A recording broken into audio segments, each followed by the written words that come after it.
akan membuat video tentang LSS atau lumbal spinal stenosis. Di sini kami akan menjelaskan tentang definisi, anatomi, gejala, dan faktor patologisnya.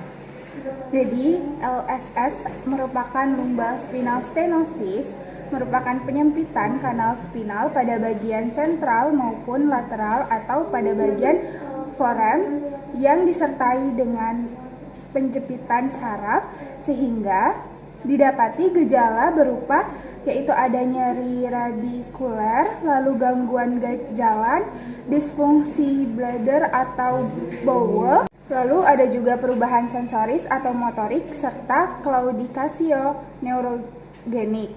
Nah, untuk nyerinya itu sendiri sering terjadi pada bagian daerah pantat, ekstremitas bawah dan juga punggung bawah. Lalu kalau untuk anatomi dari LSS itu ada tulang lumbar, kanal sentral, stenosis lateral dan juga foramen vertebralis. Nah, pada faktor patologisnya, pada penderita LSS itu akan mengalami perubahan anatomi maupun fisiologi. Secara umum, LSS itu disebabkan oleh perubahan pada diskus, ligamen flavum, dan sendi zygapopicell yang mengarah pada penyempitan kanal spinal. Nah, berdasarkan bagian tulang vertebra yang mengalami masalah, LSS itu dibagi menjadi central stenosis dan lateral stenosis. Central canal stenosis itu diakibatkan dari penurunan di anteroposterior transversal atau gabungan diameter sekunder dari berkurangnya tinggi diskus dengan atau tanpa bulging dari dis intervertebralis. Dan hipertrofi sendi facet dan ligamentum flavum. Nah, fibrosis adalah penyebab utama dari hipertrofi ligamentum flavum yang disebabkan oleh akumulasi dari stres mekanik terutama di sepanjang aspek dorsal ligamentum flavum. Nah, lateral stenosis itu adalah penyempitan yang terjadi pada ruang lateral kanal spinal lumbar atau disebut juga dengan lateral recess. Nah, ruang ini itu dibentuk oleh kanal serabut saraf atau bagian lateral dan feromon intervertebralis yang bersama-sama membentuk kanal tubular tempat serabut saraf keluar dari kanal spinal.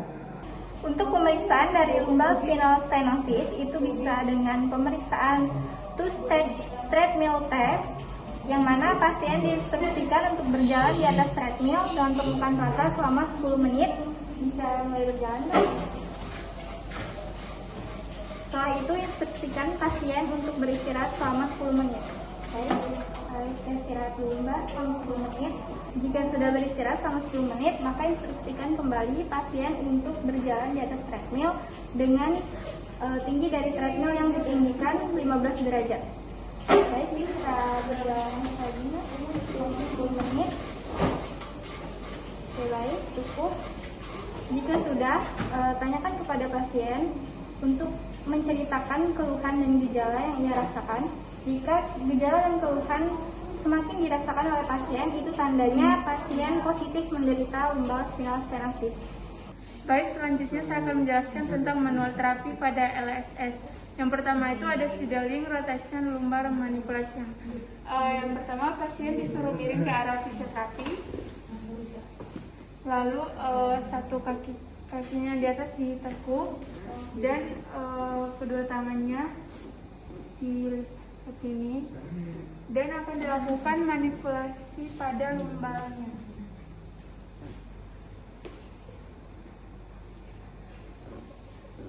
Kemudian yang kedua itu ada seeding translatory lumbal manipulation. Jadi pasien ini juga dalam posisi miring, kemudian kedua kaki ditekuk, tangan juga seperti ini, lalu dia akan dilakukan manipulasi pada lumbalnya.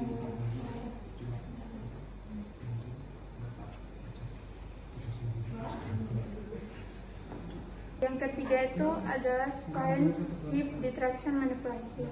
Jadi pasien dalam posisi terlentang, kemudian satu kakinya diangkat, lalu dilakukan ditraksi.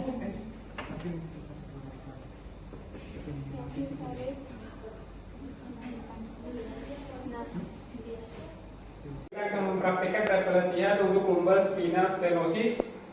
Untuk exercise pertama yaitu exercise cat cow, di mana pasien diminta untuk tumpuannya kaki, jempol dan tangannya itu menyentuh ke tanah. Boleh dipersilakan Pak Bandus. Nah, dengan posisi seperti ini, nanti pasien badannya ke atas, ya ke atas seperti ini ditahan 10 detik, lalu ke bawah. Ini juga 10 detik, dilakukan dengan 2 set. Dan di sini ada nama exercise-nya bird dog. Pasien diminta posisikan menumpuk di tanah, sama seperti sebelumnya.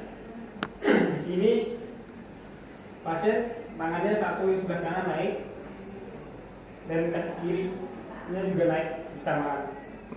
Nah, boleh. Nah, ini ditahan selama 5 detik. Baik, turun. Dan sebaliknya untuk selanjutnya juga 5 detik. Dilakukan 2 set.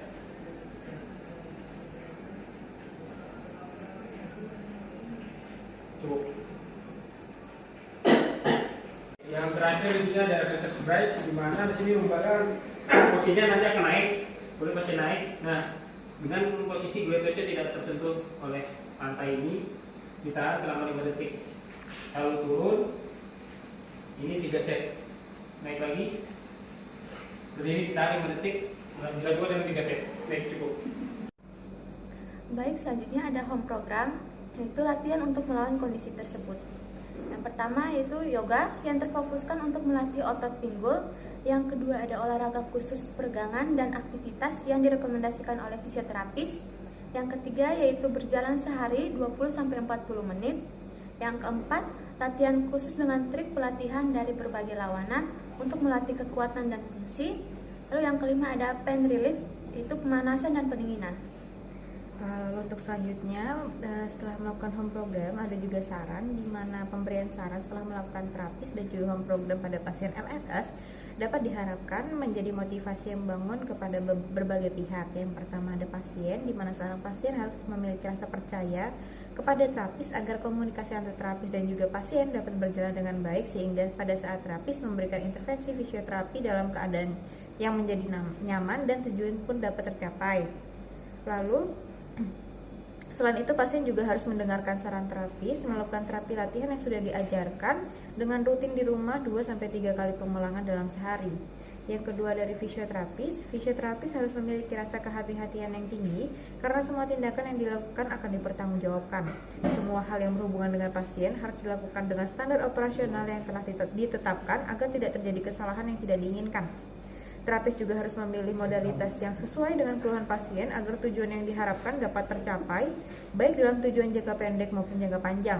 Dan terakhir adalah masyarakat, di mana masyarakat disarankan untuk mengurangi pekerjaan yang berulang secara terus-menerus agar tidak terjadi gangguan pada sendi-sendi yang terlibat dalam gerakan berulang-ulang, terutama pada area punggung bawah.